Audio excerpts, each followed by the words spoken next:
community in Fredericksburg is growing, and we know that people choose to live here, and for very good reason. It's important that we have resources in place so that people can take care of themselves, so that our economy can keep moving, so that this community can continue to thrive. And this is our opportunity to help them stay well and stay part of the community as contributing members.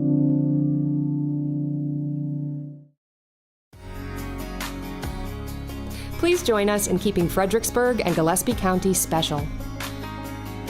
Be Texas friendly. Share the road. Put litter in its place. Respect private property. And protect our dark skies. Thank you for caring about our community.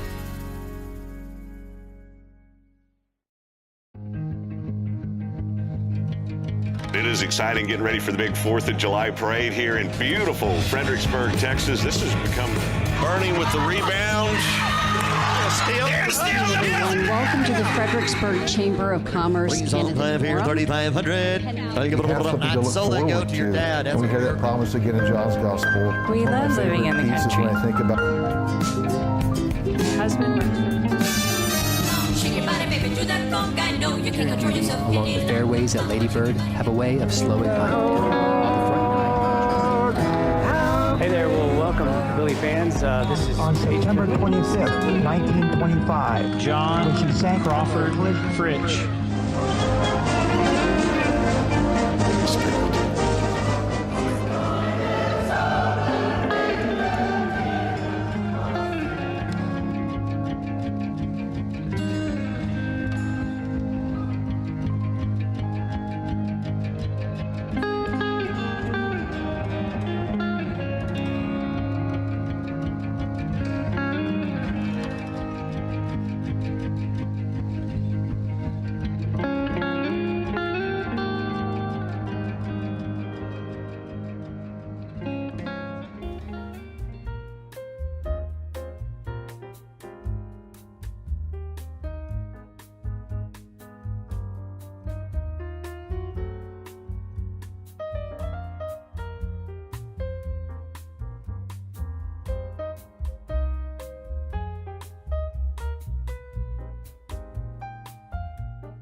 Thank you for being here this morning. Coffee with the City Manager. Last time we had a county commissioner here. I'm going to try to have a county commissioner here a little bit more often. We're going to start calling this, hopefully, Coffee with the City and the County. So we had a real high-level overview of county operations. I thought it was really good. I thought I knew a lot about county government. I learned a little bit last time, too. So at the end of this, I'm going to ask everyone as we go around if there are any special topics you would like for us to cover this year throughout this coffee series. So be thinking about that. We want to try to provide information to you that's beneficial, that y'all would like to hear. So be thinking of that. Make a list as I go around at the end. I'll be asking that question. So as I mentioned last time, an exciting year coming up. I have never been more excited about an upcoming year. A lot of really big and interesting things will be happening. I'm going to be fairly random here. We don't have a particular staff member that will be presenting on department operations today, so it'll just be me, with a few others having input, so you won't just have to listen to me the entire time. But I think everybody knows at this point the city of Fredericksburg will be moving into their new city hall. The former University Center property will be moving in a little bit later this year. We are currently working with a local architect on the design for a remodel of that facility. We hope to wrap that up at the end of next month, begin our remodel in the April timeframe, wrap that up, and hopefully be moving that direction in the October, November timeframe. So a lot of moving parts there. Just one reminder that we will move utility billing out to that location. However, you can still pay your utility bill at City Hall probably throughout the year, and we'll always have a drop-off location at the current City Hall. So that will be one big change for a lot of people. Our hope is that people can come in, do their business very quickly. We're going to set it up where you can come in, get assistance from any staff member. It'll be very open and welcoming. I know it's a little bit out of the way, but we're really excited about that move. Anything else to add on that, Garrett? That's about it. Okay, so I'm going to jump right in. We have a list of different topics that we've been discussing with the council for special meetings. My list was at about 5 in November of last year. It's up to 18 now. And Councilman Briley is here with us today. I've asked him to say a few words about a few things that may be on his mind that may be on that list at the end. Again, we're going to cover a number of different things, but the first special meeting that we're talking about will likely cover two topics, and those are annexation and street extension projects that we've been talking about for some time now. So there are a lot of folks that have been contacting our office regarding annexation, whether it is for a commercial business, single-family residential, or otherwise. We have a lot of interest in folks pursuing annexation. It's a very complicated process. Not only is annexation complicated, but the consequences of that sometimes are not what you would expect. This council is not hungry just to approve anything that comes through the door. A big part of the conversation is going to be what would you like to see in terms of new development? Where would you like to see that? We'll talk a lot about what it takes to support new development. When a subdivision comes in, there's a lot of city infrastructure that we become responsible for a couple of years after it's constructed. The streets, all of the underground utilities, the sidewalks. We have to police those areas, respond with fire EMS. So although we may get a little bit more property tax from those developments, there is a cost associated with that. We'll be talking a lot about that. So X number of lane miles added, underground utilities, we have to add staff, we have to add equipment. Ultimately, that impacts everybody through rates, through taxes. So we're planning this discussion coming up probably toward the end of this month, early next month. We haven't decided on a date yet, but we will advertise that. The second part of that discussion, street extension projects. And I think I mentioned, for those that were here last time, does anybody notice that traffic seems to be getting a little bit worse in town all the time? Yes, generally yes, especially at some intersections. And again, with development, I can say with the new middle school construction, they've done a very good job with extending a roadway through that property, but that will certainly put pressure on Friendship Lane. It'll put pressure on a lot of different places. Traffic flows like water. It takes the path of least resistance. There's a lot of development off Holmig Lane. A couple of our friends here from the Holmig area. Has anybody been at the Austin-Milam Street intersection in the morning, or Milam Main Street? We talked about the changes made to Main Street. A lot of these were our thoughts that TxDOT put into action, but the Elk Main Street intersection gets pretty bad various times of the day during the week, and certainly on the weekend. So going back to 2016-17 timeframe, we did a lot of master plans from 2013 through 17. One of the last ones we did was a transportation master plan. It took a look at the entire city network of roadways and made recommendations for improvements to those roadways, and then also some extensions of roads.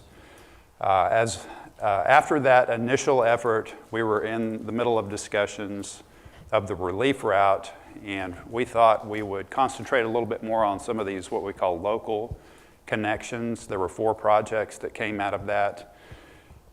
One of the projects was I'll start on the north side of Main Street, the extension of Moore Street east, crossing 1631, intersecting with Main Street is it Eagle Street right there? Probably be a signalized intersection right there.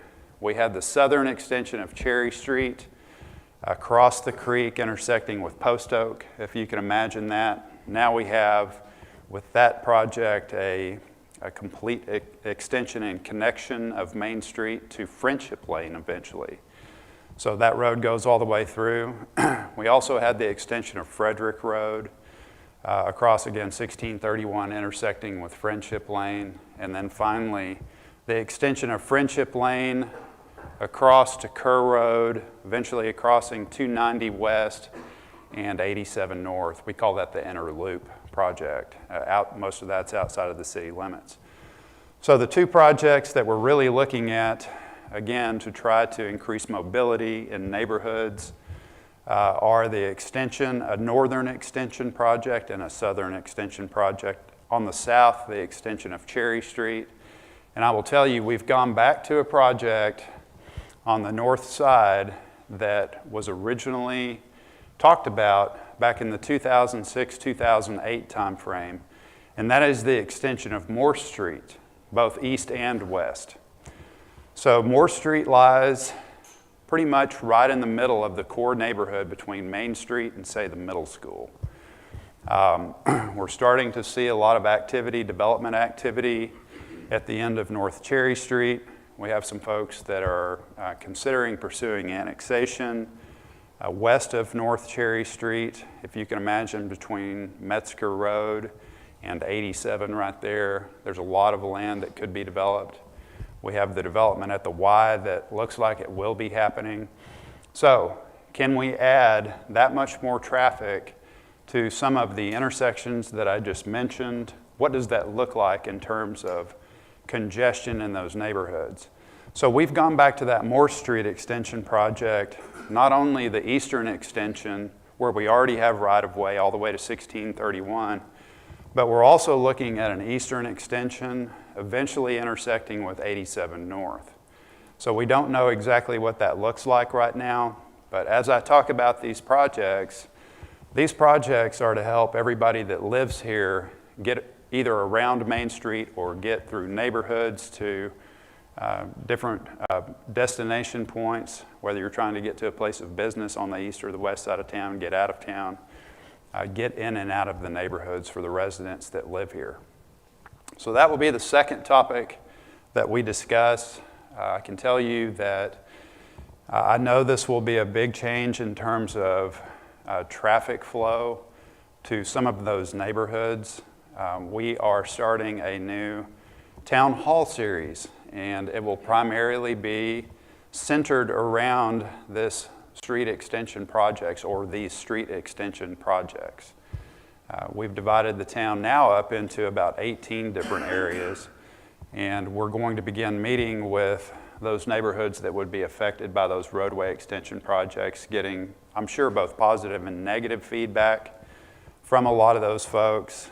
The council wants us to go through this exercise. I want to go through this exercise really to gauge the public's reaction to this and see if we might have support for a potential bond election for a few of these projects, one or a few of these projects, probably in 2026. So I will tell you that as with anything, when we first started talking about these, I think we were talking about something, a combined, two projects combined in the maybe $15 million range.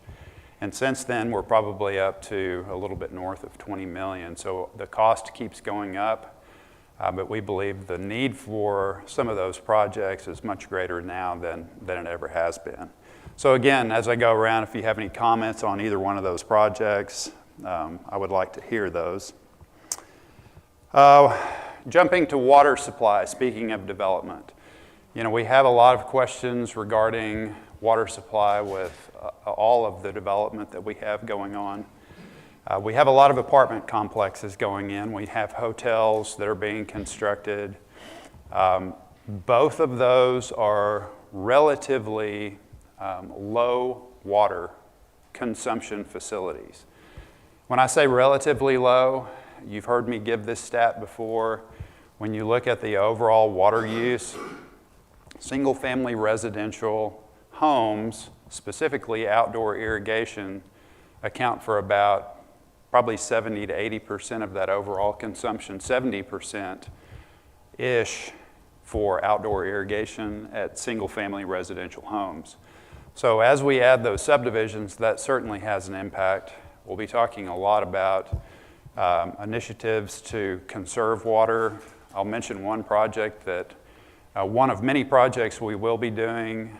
A rainwater collection tank has been installed at our consolidated warehouse, so we'll use that water primarily for irrigation and for our fire suppression efforts, but you'll see probably one of those at the existing City Hall eventually, the new City Hall after that's remodeled. So we'll be doing a lot of things to conserve water, but we'll be talking a lot about water supply coming up. We'll give a big update to the council, including short and long-term weather, probably in the March timeframe, trying to make a decision on moving forward with a different watering stage, potentially. We've been in stage 4 now for just a little while.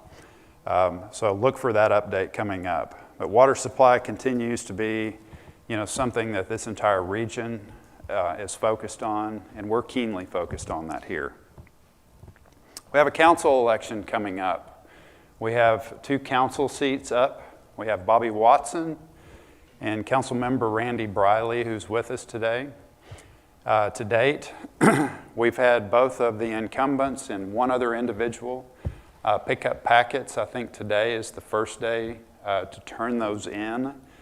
I think the deadline, and don't quote me on this, is February 14th. If you're interested in running for council, pick up a packet. You can submit that by the 14th of next month for the May 3rd election this year. Fredericksburg Citizen University. Anybody go through that class that's here? I know Cheryl, a couple. We have a new class that will be kicking off on the 28th of this month. That'll be the first class. We did get a lot of good input from the first class. That program will continue to get better and better. If you're interested in learning everything there is to know about the City of Fredericksburg operations, the faces that actually do the work, why we do the things we do, get involved in that program. We have 24 this year. Is anybody going through the current class? Okay. We have one.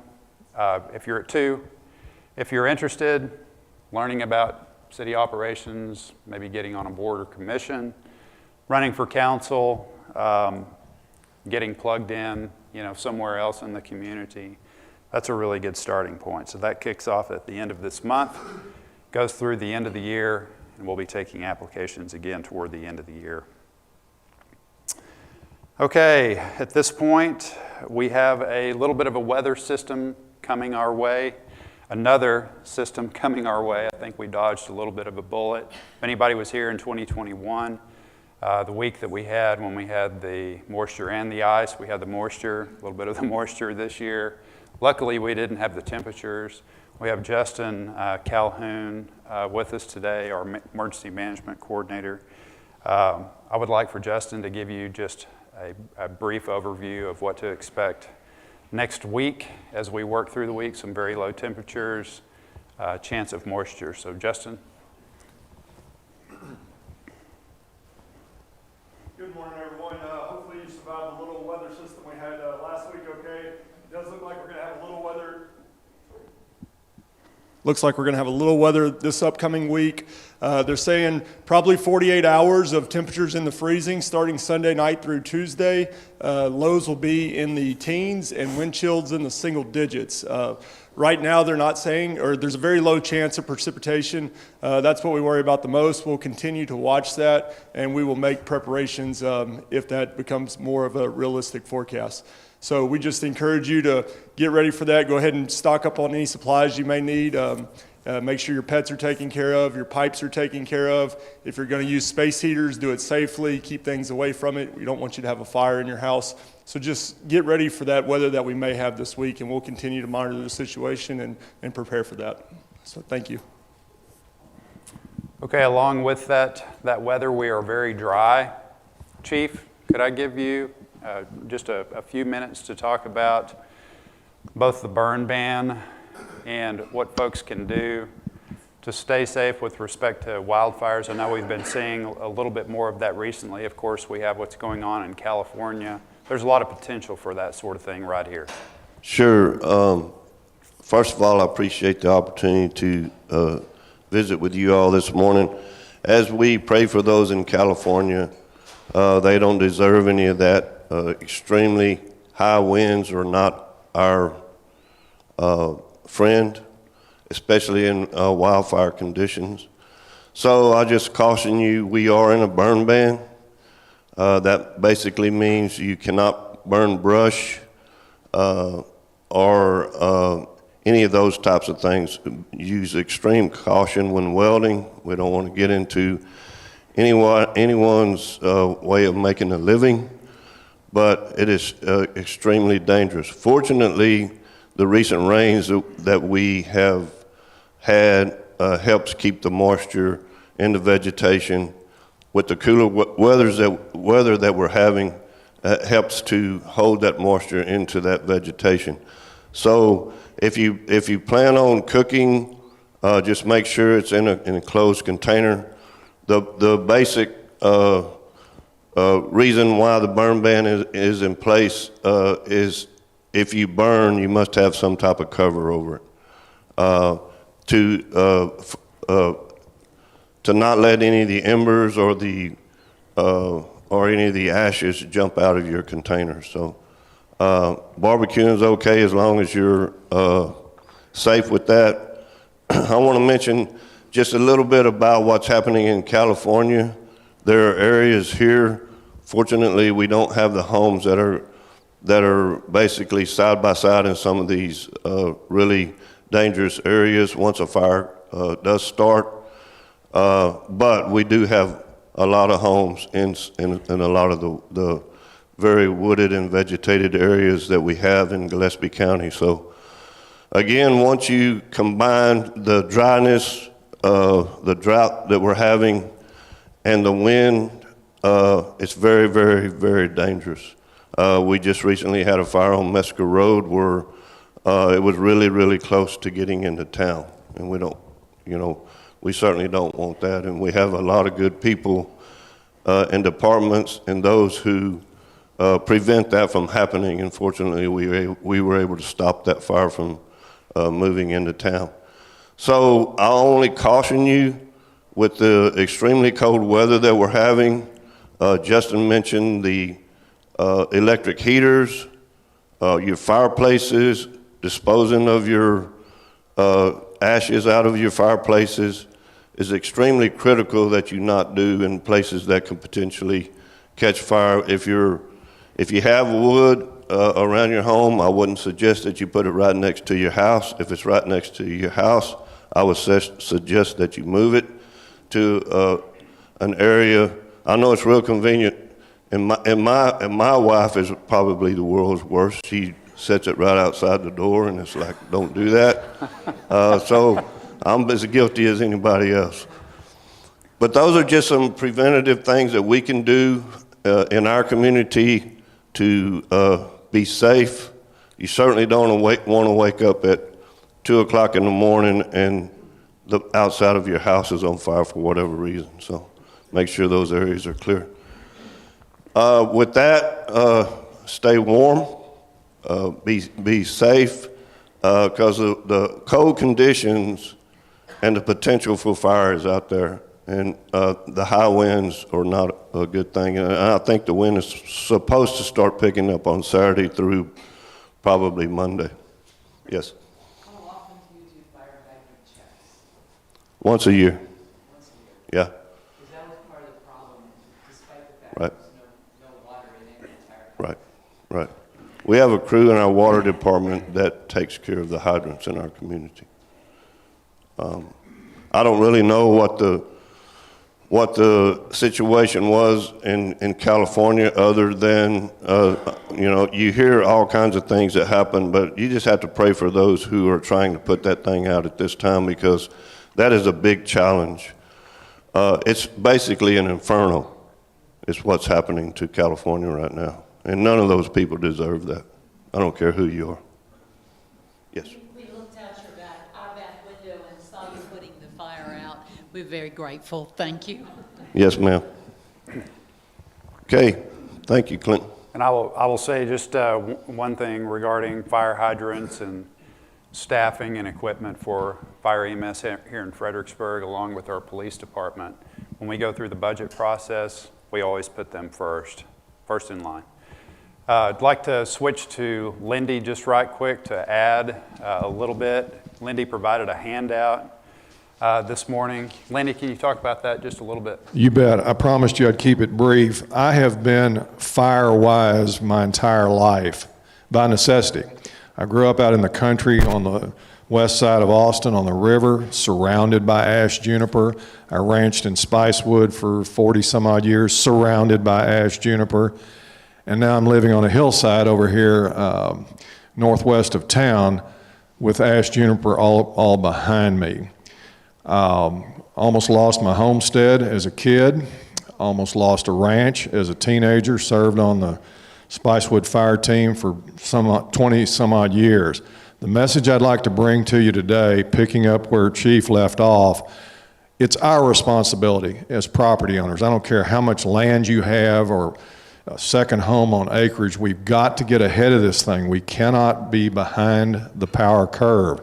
On that table over there, I met with the Texas A&M Forest Service, Texas Forest Service yesterday, and collected some really tightly written, punchy brochure, push cards, quick reading.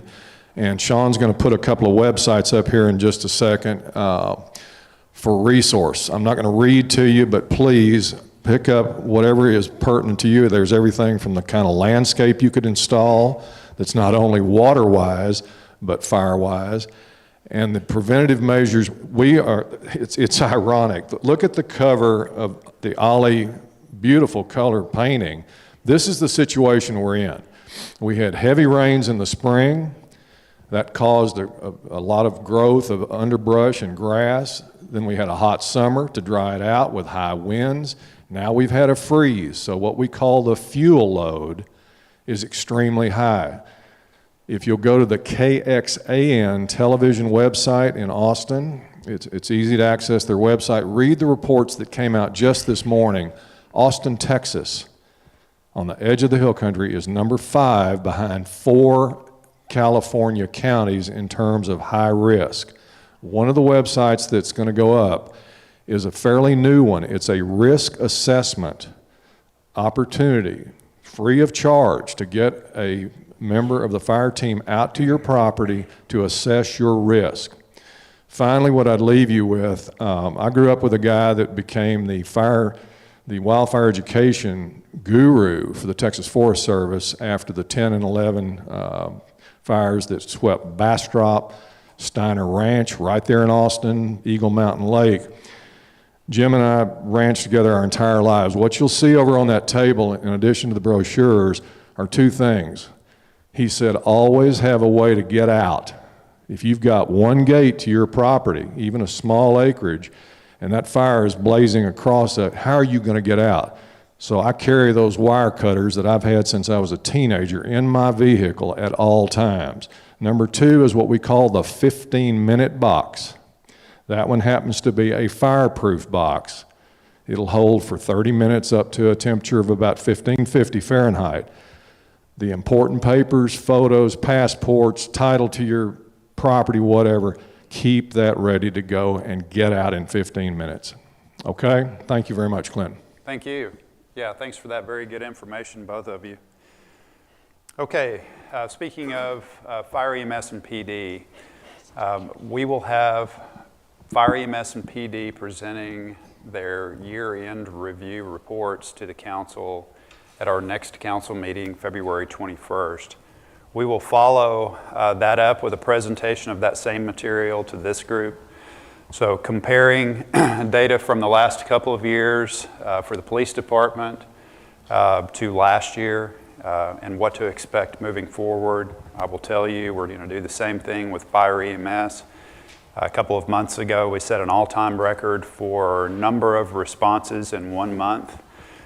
Through Fire EMS, we had, I believe it was 421, Lynn, somewhere right in that range, 420 in 1 month, where we average about, I think the average is about 346 through the year last year. So, you know, when you look at that line, number of responses, that keeps going up. So we'll continue to talk to the county about, the city council and the county about Fire EMS operations, what our 5-year needs are in Fire EMS, how those volunteer departments work to make it all work countywide to keep everybody safe. So a lot of that information coming up next time. Dr. Hammerson, before you talk, I just want to remind people we are streaming this live, so if you do have a question, please raise your hand. We'll get a mic to you. Thanks for Paige being here with Fbg.Live to stream this. Thank you. Thank you, Question Sean. for the chief. One of the problems that they had in California is that the fire hydrants put out 3,000 gallons of water per minute, and they had 200 fire trucks. They sucked 3 million gallon reservoirs down in 12 hours, which is why the fire hydrants ran out of water. Do our fire hydrants put out 3,000 gallons a minute? And if so, what kind of backup have we got if you have a serious fire? I might have to punt this to Chris as far as availability, but I can tell you that we have a few hydrants that may flow 3,000 gallons a minute, and I would just tell you it varies from, if you look at the color code system of a fire hydrant, the top of the bonnet, if it's red, it's 500 gallons a minute. I think if it's orange, it's 500 to 750, and then the, what's the last color? Green? Blue. Green and blue. It's going to be over the 1,000 gallons a minute.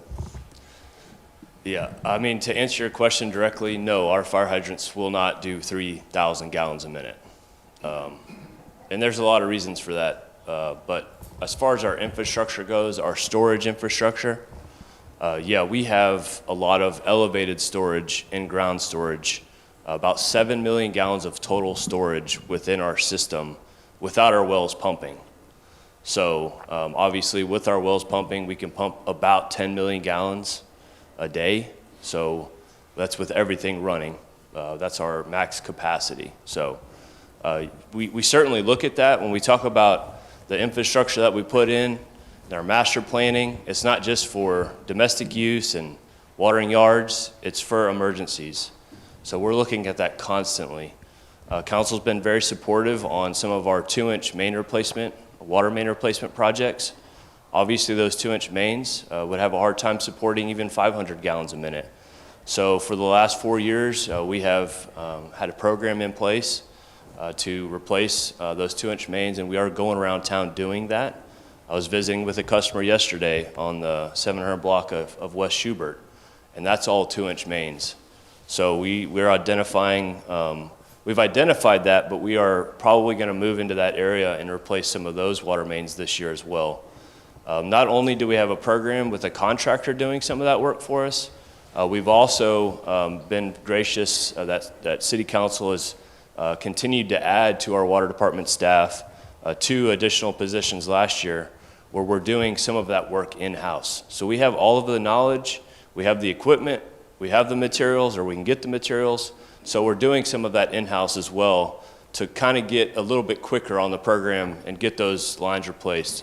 So those 2-inch mains, we're going back with a minimum of 8-inch in diameter mains, which support a whole lot more flow, not only from a domestic standpoint, but from an emergency standpoint as well. And in some cases where we feel like we need to really network our system, we're going back with a 12-inch line. So construction-wise, the cost really doesn't change between an 8-inch and a 12-inch. There's a little bit of difference in linear footage and materials cost, but the trench itself and the street repair is very similar in cost. So in some cases, we are going back with even a 12-inch in diameter. So speaking of master plans, we did a water wastewater master plan not long after Chris and I came on board. We felt like that would be one of the, again, the most pressing issues moving forward. It certainly was in the community that I moved here from. And over the years, we have systematically made improvements to our water distribution system, whether it's storage tanks, redundant supply lines, replacement of 2-inch mains.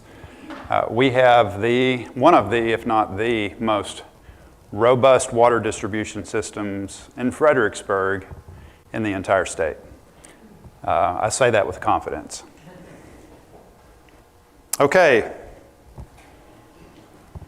In addition to having a city department, give an update to this group every month, I would like to go around again and hear from you if there are any special meeting topics, special speakers you would like to see, if you would like to see a county commissioner here, if there are any special topics that are near and dear to you that you would like for us to report on.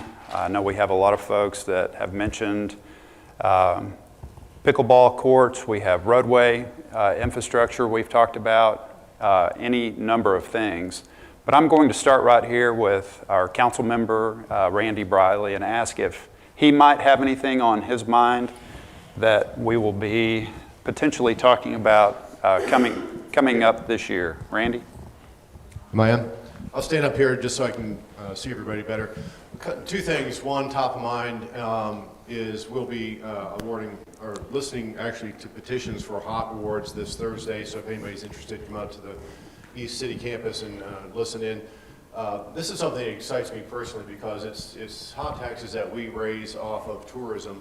It's a little over $6 million, $6.2 million roughly, and we get to reinvest that back into our community through nonprofit organizations. So there's no for-profit entities that come up and do this. So there's 4 buckets at the state level. There's actually 10 buckets, but we've narrowed it down because 6 of them aren't really relevant for us. But it's arts, promoting the arts, promoting Fredericksburg, historic preservations, and also sporting events for our young kids and families. So those are very important. So I think the council, has been pretty consistent in terms of really supporting the arts, and historic preservation. Those are really important things. So I think you'll see some interesting stuff come out of that. We're about $300,000 higher than the budget we have right now. So the asks are much higher. So we do have to do some culling down of those numbers to make sure we hit the budget. So that's coming up. The other one is more of a question than a statement. I've been talking with our city staff and also planning and zoning. One thing that's popped up is vape shops. And so what I'm asking your input on is, the city can do a couple of things. We can't ban vape shops, but we can regulate where they are, and we can also look at considering them in the same category as you would a tobacco product. So I live near the middle school, and it's unfortunately it's too often that I walk out onto my sidewalk and I will see vape cartridges in or around the school. I hope it's not coming from kids, but I'm considering, do we look at adopting an ordinance that says, okay, they can be here but not within X number of feet from a learning center or from a school, and just try to protect our kids the best we can from these drugs. I call them drugs, I think they are drugs, because they're getting into their hands whether we know it or not, and I'd like to do my best to try to stop that. So it's more of a question than a statement, so by show of hands, would you all support that? So resounding answer, no, and if you vape, nothing against that, but I just don't want it getting into our kids' hands. So those are two things. Yes, sir? Are you going to do the same thing with wine and liquor permits? Yeah, that's a good question, and I think I know where you're going with that. Is it the city's duty to regulate where businesses go? So that's not on in my purview at the moment, Tom, but I'm open to consideration if that's something we should look at. Okay. All right. Yes, ma'am. I may have missed this. When is the hearing? Excuse me. Thank you. I may have missed this. You may have said it. When is the hearing about the hot taxes? Thursday, 5:30 at the East Campus City Hall.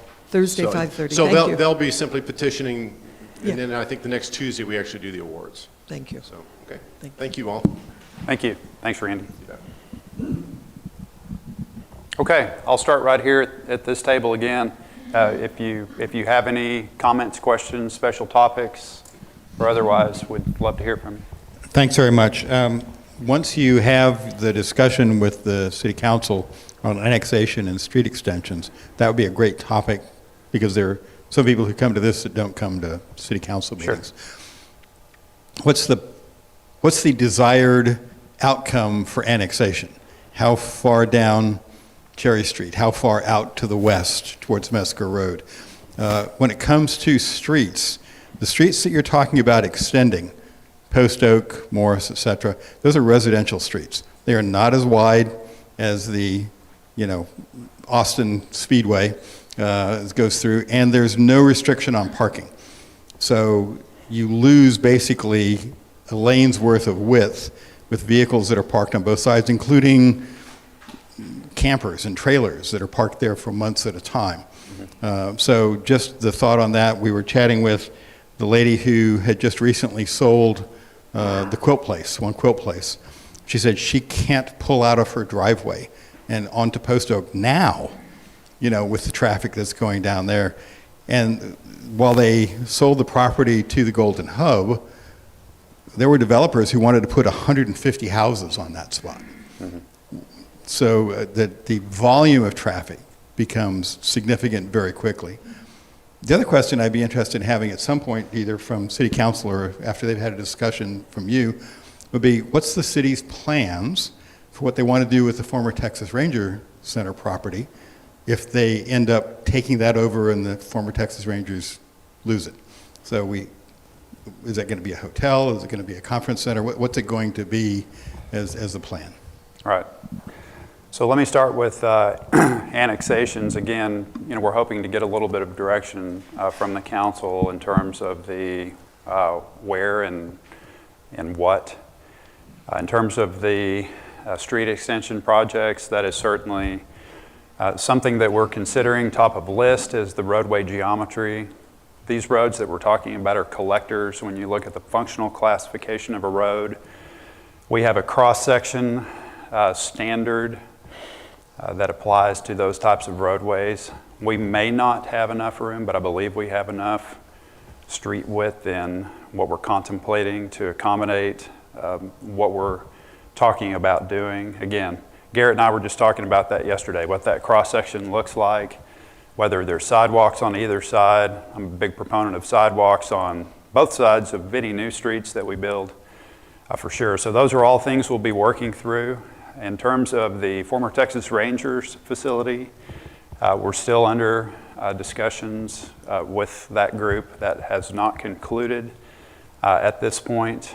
However, that is coming up very quickly. I believe the date is February 5th. That complete termination will have ended.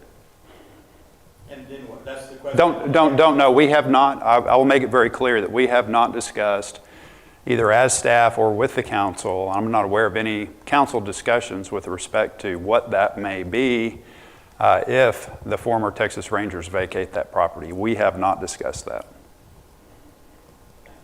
You bet. Anyone else at this table? Rosemary? Whenever you consider punching roads through, one of the things that I think people need to know is what's the speed limit going to be on those streets, because we all know the ones that everybody speeds on, and so there needs to be some protection because those are going through existing neighborhoods. Right. No, you're exactly right. That's all part of it. Yes, ma'am. Is it work? It's working. Well, first I want to apologize because usually when I come to council, I have done my homework. As some of you know, and I do not speak from paper, as you well know that too, because something's on East Main, I speak my piece. Okay. How many in this room have been here over 30, because I've been here 32 years. How many? 3, 4? Did I count 4 or 5? Right here.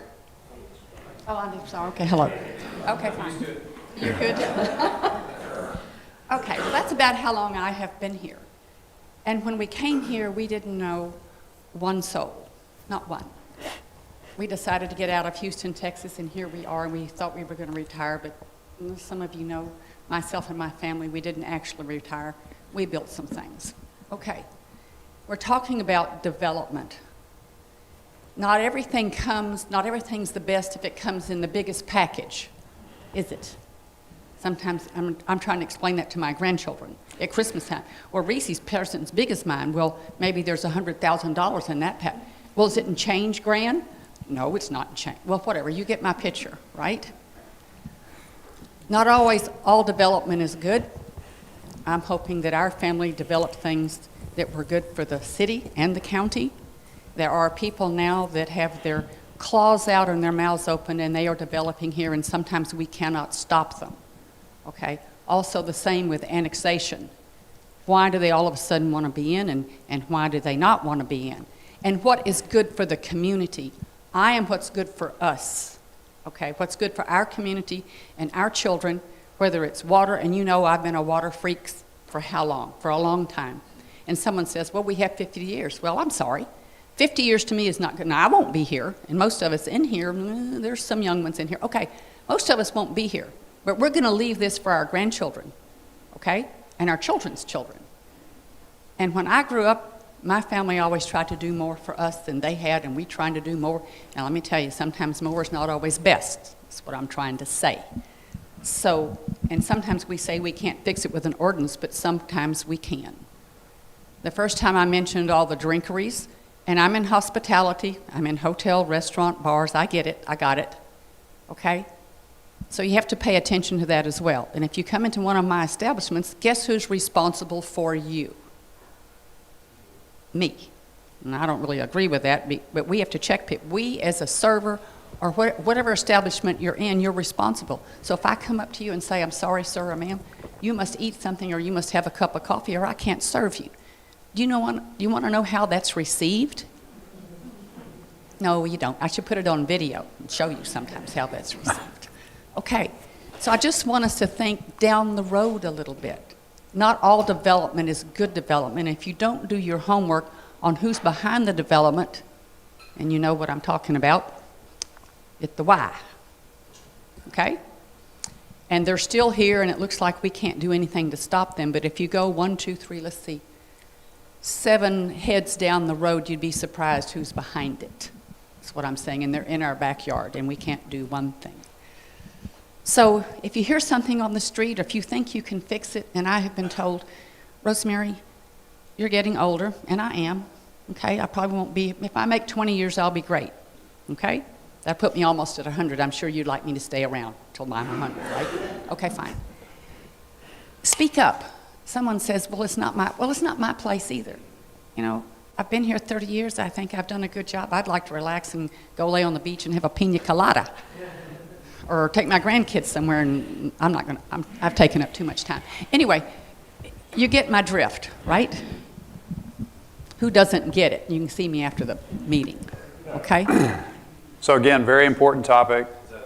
That's we're leading off with that, and we expect to have a lot of input in that regard, but she's exactly right. And I will say, I'll repeat, you know, this isn't a council. It's never been a council or a planning and zoning commission that just approves, rubber stamps everything that comes our way. So they're very selective. We do have very good ordinances in place. We have very good staff that manage all of the development. Some of it we cannot manage completely, so we cannot stop it. We can only do our best to manage that. Anyone else at this table? Okay, next table. Speaking of roads, yes, ma'am. striping of our roads like Milam, Llano, Travis, Austin, those I don't believe are TDOT roads, aren't they? Fredericksburg All except responsible? Austin Street. Milam is, Llano is. Because you can't see the division. It would be really appreciated very, very much if those roads were restriped. Yes, ma'am. Wonderful. Don't disagree. Chris, can you speak to the... Yeah, I can respond to that. So out of my office, we are currently working on a bid package. That bid package is getting really close. We've been working with our street department, with PD, identifying all those locations. So I would expect in the next 30 days that bid package to go out to contractors. And then probably 30 to 60 days after that, that contractor would be in town, whoever the low bid is. So, and depending on the amount, depending on the cost of that, we might have to bring it to council for approval. If the dollar figure is low enough, we can approve that at the staff level. Thank you very, very much. Completely agree. Yes, ma'am. Good morning. My name's Becky Reeves. On your table this morning, you found a catalog which lists the new courses for the OLLI sessions this spring. OLLI is a series of continuing education programs for those of us, most of us in this room. They are diverse topics. They are listed in various communities. Fredericksburg is one of the communities. It's all sponsored through Texas Tech. And 2 of the renowned speakers who are going to be presenting this spring are seated right here in our room. Dr. Hammerman is going to be speaking, and also Dana Rowan, forgive me, Dana. It's very interesting. They're all going to be conducted at the Fredericksburg United Methodist Church this season, since they moved out of the University Center and had to find a new home. So we hope you all look through the catalog, find the session you want. The instructions for enrolling in the classes are listed on the front page. Thank you. Pardon? All the classes are on Zoom. Yes, you can do Zoom courses. Mine's not at the, well, I'm not sure of the equipment that is at the Fredericksburg United Methodist Church to do Zoom. We would have to check into that. Okay, but anyway, we hope you all enroll. Have you ever seen those signs when a new restaurant's coming, you know, under construction, coming soon? We will have a space in the new City Hall that will accommodate these types of programs as well as any other community events. You can rent these spaces. We're calling the old HEB room the community room. So a lot more to come on that, but we want to provide a space so that we can accommodate groups to meet out there, have nice facilities and so forth. So we hope to have at least part of that back out there soon, and we apologize for the inconvenience. Okay, anyone else at this table?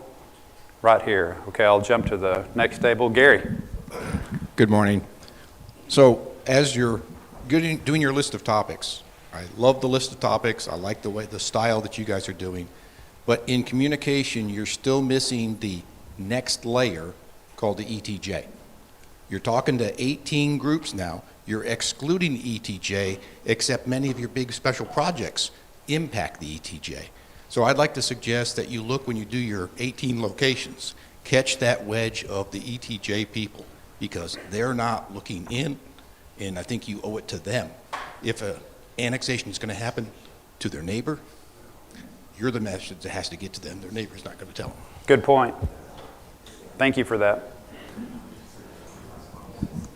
Anyone else at this table? Bill, you have nothing? Yes, ma'am. Hello, hi, I'm Megan Jones. I am a physical therapist in town, and so something that is of interest to me is accessibility around the community, both for the people who live here and the visitors that come into town.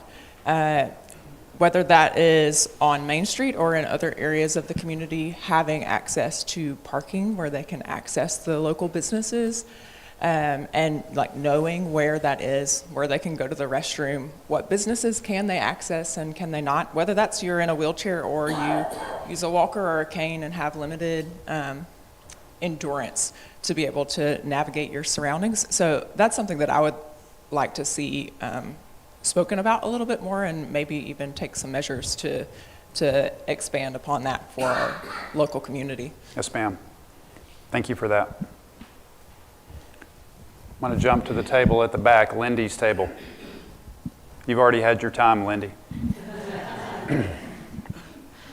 Hello, my name is Karen Roberts. I am in the real estate business. I'm also a licensed Texas educator, and I do love to see development, but I wanted to just share that a lot of the development that's gone in, the apartments, is for affordable housing.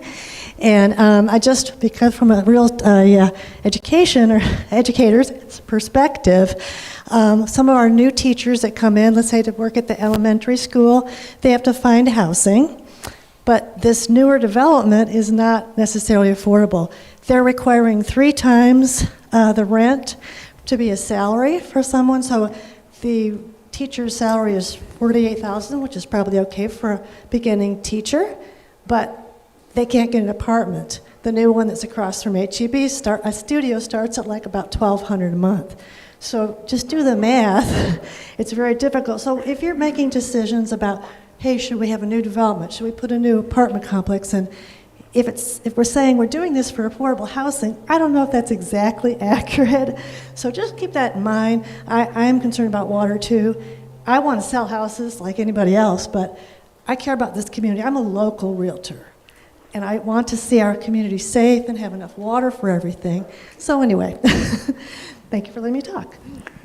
So affordable apartments. Randy and I had the opportunity to visit with a business owner when we were having a discussion about affordable apartments. So raise of hands, who thinks that $1,200 a month is affordable? Okay, how about $1,100? I'm going to do a quick survey here. 1-1. Just I'm gonna say 1-1. Let's start at 1-1. Okay. For a one bedroom, 1 bath, regardless of the circumstances, let's just start with 1-1. Teacher, single teacher living here, moving here on their own, a nurse or something like that. So I'm at $1,100, $1,000 a month. Okay, $900 a month. Do you think we could get any lower than $900 a month? Because that is the number that we heard, and kind of the number that we had in mind was somewhere between $900 and $1,000 a month. We haven't quite gotten there in the community yet, but we do have some proposals that will be, coming before us, and we'll be continuing to discuss that. But Randy, you have anything? Yeah. Just to expand on that real quick, not to get into a ton of details, no trick questions here. We do have one that's looking to build potentially, it's by, am I out here? Sorry. I used to be technical. Near Eagle and Friendship Lane, and so they're petitioning the city to give them basically a ad valorem tax abatement to build this affordable housing, and half of it would be considered affordable, and the other half would be for profit, and that's the approach that they're taking. And so their approach is to be 10% below market rate, and by their numbers, market rate was $1,450, I believe. Yeah, 1370-ish, something like that. So the affordable part would have been closer to 1,300, give or take a little bit. And that's a 1-1. I'm just using 1-1 as a baseline. And so that's a different animal, but I'm just trying to start a baseline somewhere. So I asked very informally one of the property owners here what would work for her wait staff and her hospitality staff in the restaurant, and she said $850 to $900. And so I'll just say it. I'm not in favor of supporting that business model that's being presented to us, because it doesn't fix the issue. So that's kind of where my head's at, and so I kind of look at it with a little bit of a filter on that. So, Tom, anticipating a question from you. A brand new teacher in Fredericksburg ISD, I think they're starting at 48, maybe. Yeah. Okay. 1/3 of that is $1,300 a month. Okay. I use 30%, but okay. Okay. So I'm using 33. Okay. You know, we've been in this community has been trying to find solutions to affordable housing since 2006, and we haven't found it. Of course, this is not a problem that's unique to Fredericksburg. This is a problem that is nationwide. So, you know, I don't know that we can solve it. You know, it's going to take a lot of talk in the community about how much does the taxpayer in this community want to subsidize other people's, you know, subsidize rent, and how much do we want to take out of the budget in the general fund. So these are political questions that the citizens have got to communicate with the political leadership, and that's just one question among many that we have to do on a daily basis when you're operating a city. Thank you. You bet. Thank you. Anyone else at the table in the corner? Okay. Just one comment. Yes, sir. Your 1-1's a good starting point. Many of your people won't fit the 1-1. I understand. We just start with the baseline. I know. So the problem is they're not affordable. You have to go all the way up. You have to get the high end or middle down lower also. All of them. Yeah, understood. Okay, table in the middle, back. Anyone? Yes, ma'am. Cheryl?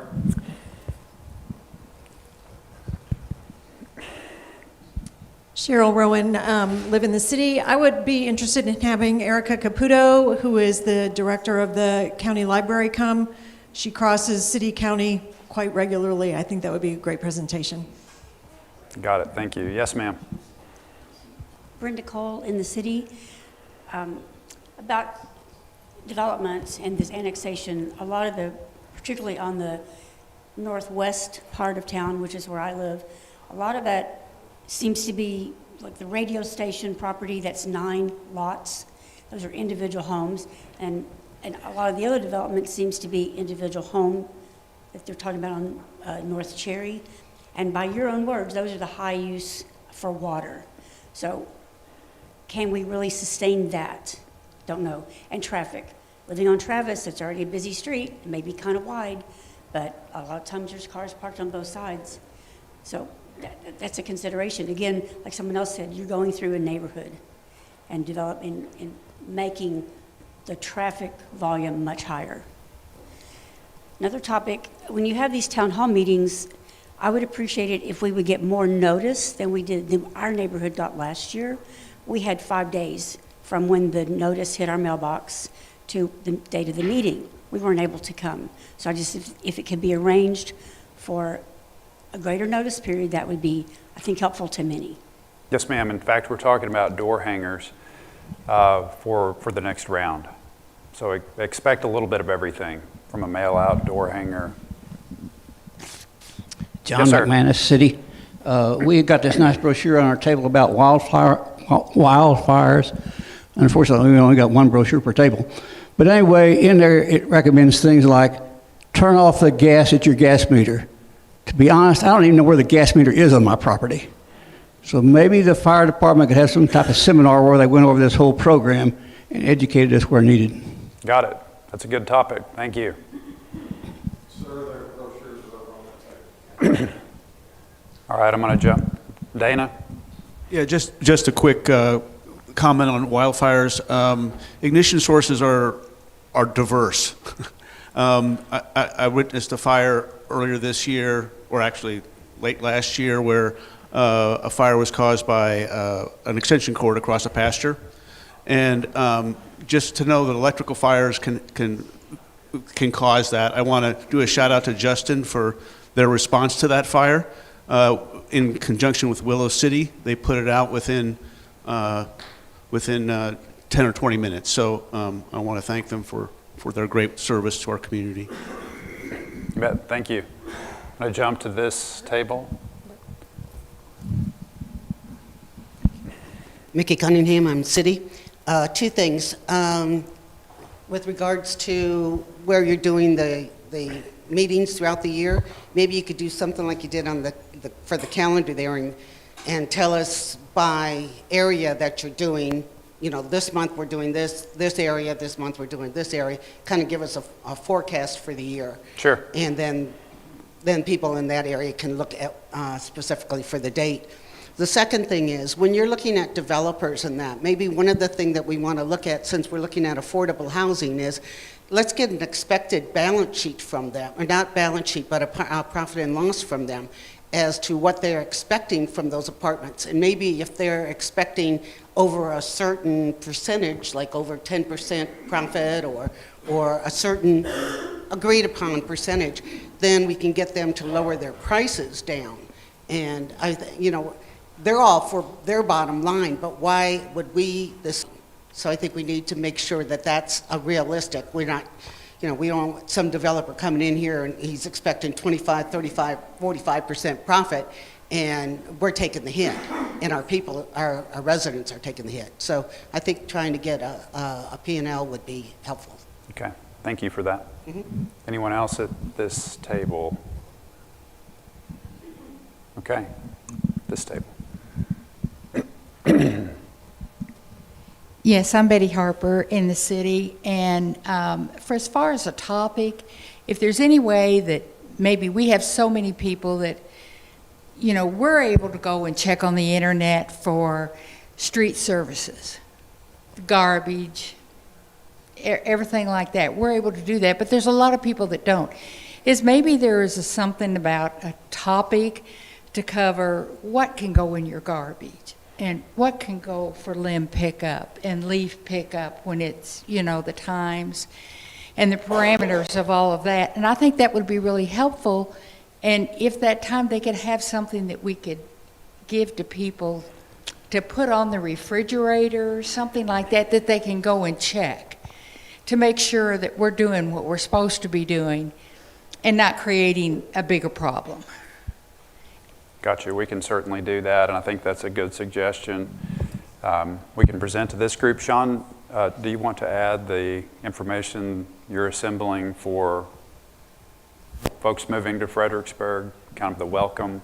Oh, yes, sir. We're working on a new customer packet that will go out with our utility billing customers, so we'll have a lot of that information in there. I know we kind of talked about this a couple months ago when I presented, but any your recommendation for how to reach those people? I mean, we're on radio, we're in the newspaper, we're on the website.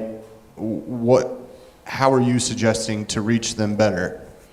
If they've got something to hold in their hand, that there's going to, Newspaper.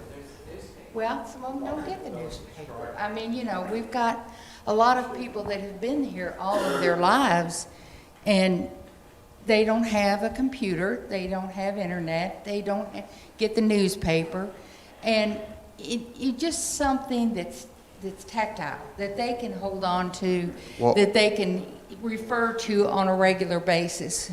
That's a great point. And we do have those resources, our utility billing, if they come into City Hall.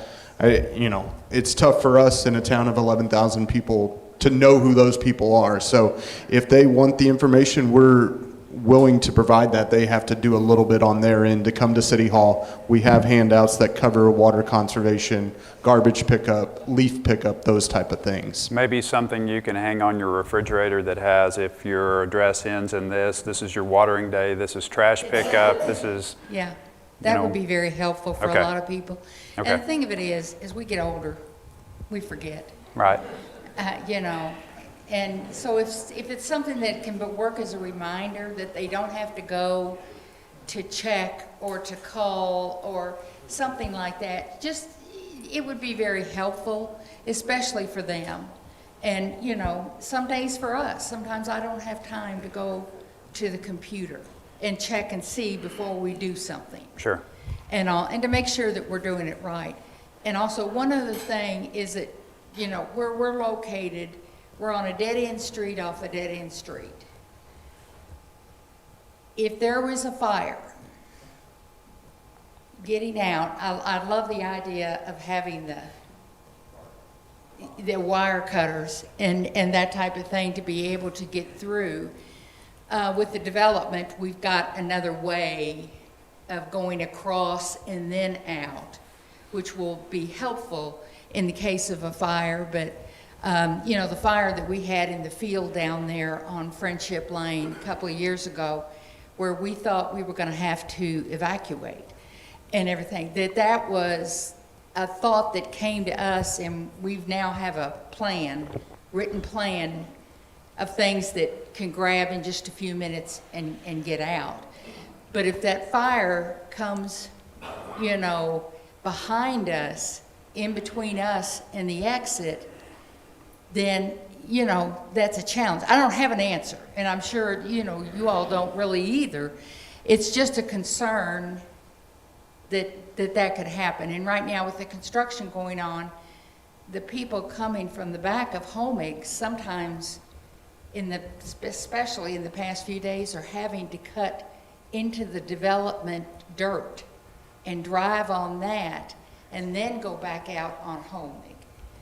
And so it's another kind of an obstacle that, that we're addressing, which it's not going to last forever, but there was a gentleman this morning as we were coming over was not happy. And he spun his tires and stirred up the dirt right in the face of the contractors there, or the people working and everything. But and I'm sure there's more places around the city that are like that. And that maybe if we could have some constructive, calming ideas for our people that are now, really concerned about how do we get out for a fire? Don't have an answer. Thank you for that. Got it. We're going to jump back over to this table. Yes, ma'am. Hi there, I'm Ann Benner, and I just wanted to say that we're newcomers. We're building here. And the Chamber of Commerce was great. You went in there and you get a big packet of information, so we knew where to gather things. But you could also have, like what you're suggesting, little inquiries, because they have little areas where you can pick up a pamphlet. So citizens could go in there, and if they want that, don't want to print it off or get onto the internet, it's available there. It can be added easily into their packets. So it's a great office, and they're full of information and very willing to help. So the services are already in place. I'll kind of piggyback on that real quick, Clinton. Lindy mentioned to me, and this is a great resource, the newspaper prints a city source book. A new one will be out here in the next month, and you don't have to be a subscriber to the newspaper for that. That has every phone number, every website, hours of operation, that sort of thing in it for all the stuff those people may be looking for. So there is one from last year, but an updated one should be out here in the next month or so.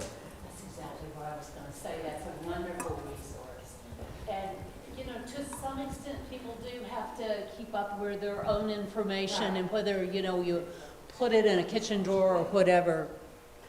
It can't be everything for everybody everywhere. And so I think our city does a wonderful job of keeping information available to a wide variety of people. Okay, I'm going to jump to this table. Tom?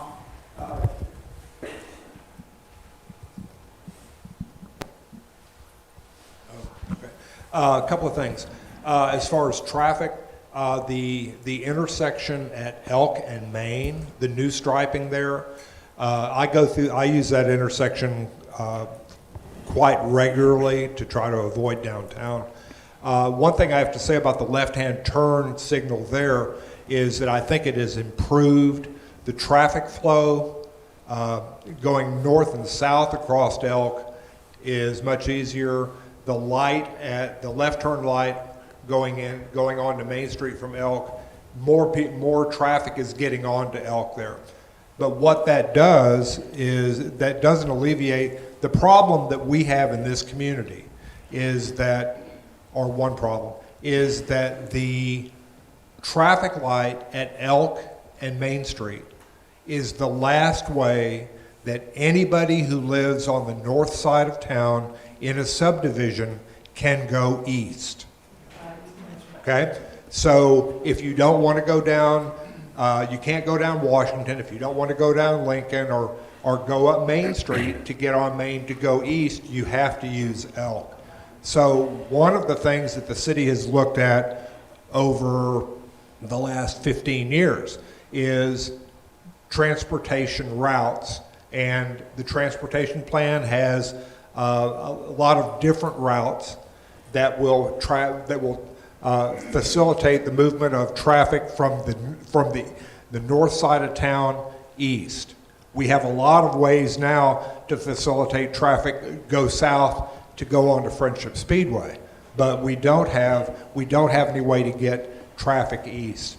So a second topic that we've been dealing with for 15, 20 years with affordable housing is every apartment in town that is less than $1,000, and we do have apartments in town that are in the $900 and $800, even some $700, but every one of those, I'm going to say 98% of those are vacant, are full. They will not be vacant.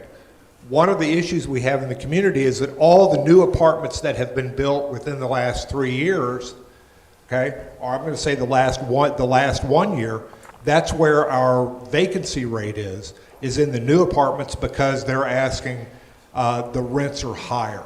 Nobody's moving out of a cheap apartment to move into an inexpensive apartment. That's just simple economics. I don't know that we can solve the affordable rental issue or the affordable housing issue unless there is a commitment by the taxpayers of the community that we are willing to raise our taxes to help other people live in this community. I don't know, as far as wildfire season, is there a city ordinance that requires like large landowners that are within the city to keep lots mowed? I know that there's a development.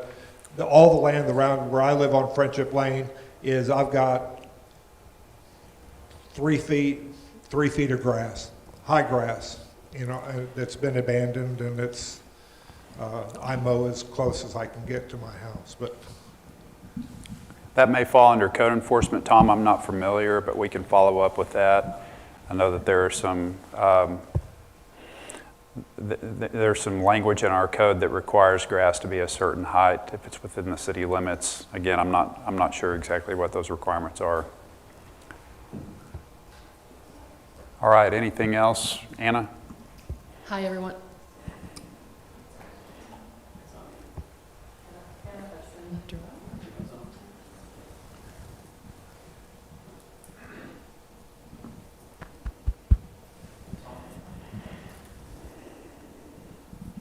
Anna Hudson, Director of Development Services.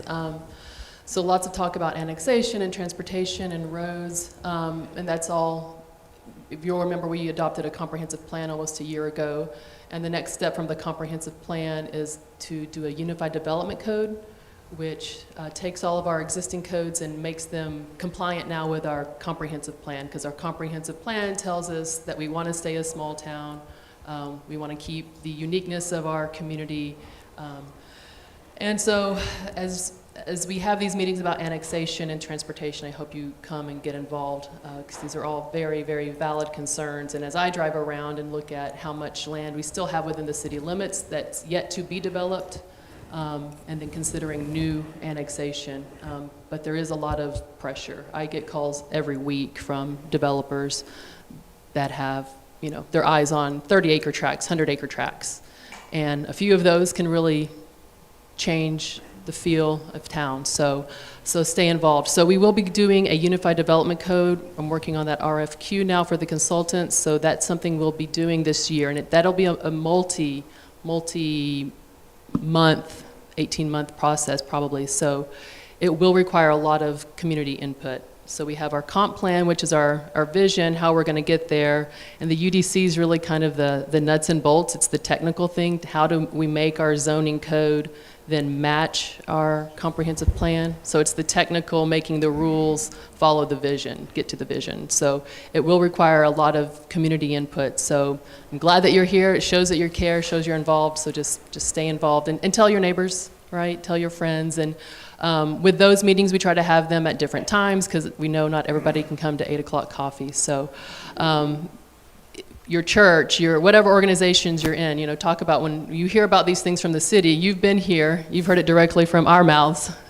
So those are the words to spread, not just what you heard from your neighbor, right? So if you ever do have questions, if you've heard something on the street and you want to know, is that true? Call us and ask us if it's true that you've heard about a development. And the other good place to look, if you've heard something you want to confirm, city council meetings, of course, are online. The agendas are online ahead of the meeting, and planning and zoning meetings, right? So planning and zoning approves a lot of things that don't go to council. So as far as like site plans, council doesn't have to approve those. So a lot of the new things will happen at planning and zoning and won't go all the way to city council. So if you're interested, you can always check those agendas too. And if you go to the website, you can just type in an address, and if it's been on an agenda, you can find it just through the search bar on the agenda page. So and the other thing that nobody brought up, yesterday was the first day of state legislature, all right? So they have a lot of power and authority over what the city can and cannot do. And one of the big topics is property taxes. Another one is annexation. It's always annexation, and school vouchers, and so a lot of things. So that might be a topic that we cover here, or legislative issues that will impact what the city and the county can and cannot do. So another topic to watch. Okay, back over here right quick. Anna, question for you.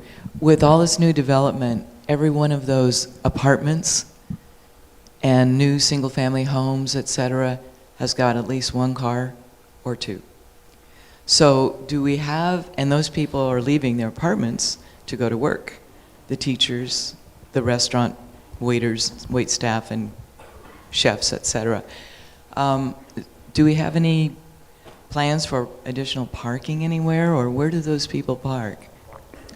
Well, parking is an interesting and an American problem, right? So we expect a parking spot wherever we might be throughout the day. We want two at the house, we want two at the shopping center, you know. So each development has to provide their own parking, and we have different parking ratios per the use. A restaurant parks one spot outside for every 4 seats at a table, right? And then an office is a different ratio. So each development that comes in has to park, except for downtown. We don't have the same parking requirements. If we parked downtown at that ratio, it would just look like the suburbs, and downtown would be gutted, and it would be building and giant parking lot and building and giant parking lot. So we do have different parking requirements for downtown, but each apartment complex has to meet its ratio, and each new development has to meet its ratio. But those people from the apartments go to work somewhere. Yeah, and the office has to provide those parking.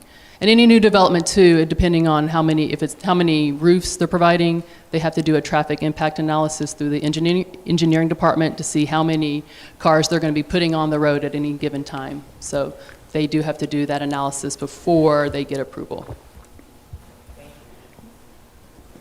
Okay, anything from staff?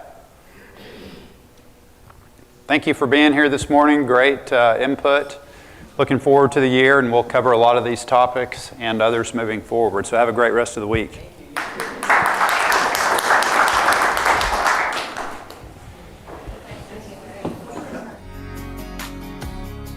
Please join us in keeping Fredericksburg and Gillespie County special. Be Texas friendly. Share the road.